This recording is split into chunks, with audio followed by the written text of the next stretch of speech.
संगमनेर जिल्हा व्हावा यासाठी आत्माराम गजानन देशमुख हे प्रांत कार्यालयासमोर गेल्या काही दिवसांपासून उपोषण करीत आहेत।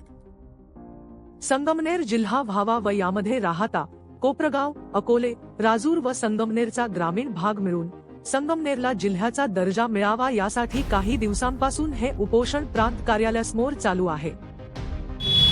माननीय नामदार देवेंद्र फडणवीस साहेब आणि उपमुख्यमंत्री एकनाथ शिंदे साहेब, माननीय अजितदादा उपमुख्यमंत्री साहेब यांच्याकडे निवेदनाद्वारे मागणी केली का साहेब अनेक वर्षापासून आमचा संगमेर डोंगरी जिल्ह्याचा प्रश्न प्रलंबित आहे, तरी शासनाने ताबडतोब आमचा संगमेर डोंगरी जिल्हा सुरू करावा आणि पुणे, संगमनेर आणि नाशिक हे तिन्ही जिल्हे हायस्पीडने जोडून विकासाची गंगोत्री घराघरात पोहोचवावी।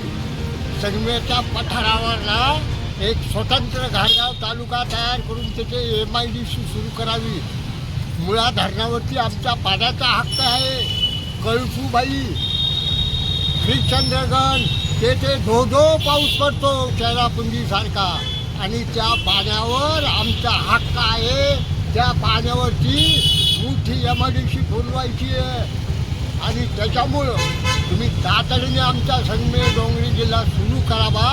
संगमनेर हे अहिल्यानगर बरोबरची स्थिती असून आढळा, प्रवरा, त्रिवेणी संगमावर बसलेली आहे, तरी हे जुने शहर आहे। पुणे, नाशिक, मुंबई आणि अलाहाबाद, अहिल्यानगर यामधले सर्वात जुनी स्थिती आहे। त्याच्यामुळं अहिल्यानगर बरोबरीचे तात्काळ लगेच संगमेर डोंगरी जिल्हा सुरू करावा आणि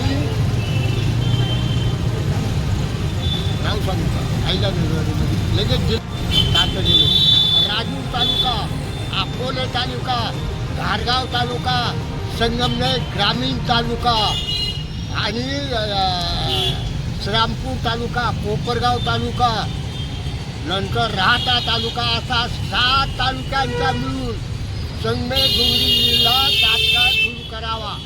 सर्व तालुक्यांना संगमनेर हे मध्यवर्ती ठिकाणी सर्व समान अंतरावर आहे जवळजवळ, तरी तात्काळ संगमेर डोंगरी जिल्हा सुरू करून अनेक वर्ष प्रलंबित असणारा हा जिल्हा विभाजनाचा प्रश्न तात्काळ सोडवण्यात यावा।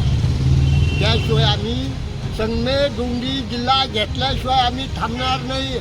आमची न्यायाची मागणी ही। जय हिंद, जय महाराष्ट्र। आत्माराम गजानन देशमुख, मुक्काम पोस्ट पिंपरी, तालुका संगमनेर, जिल्हा अहिल्यानगर।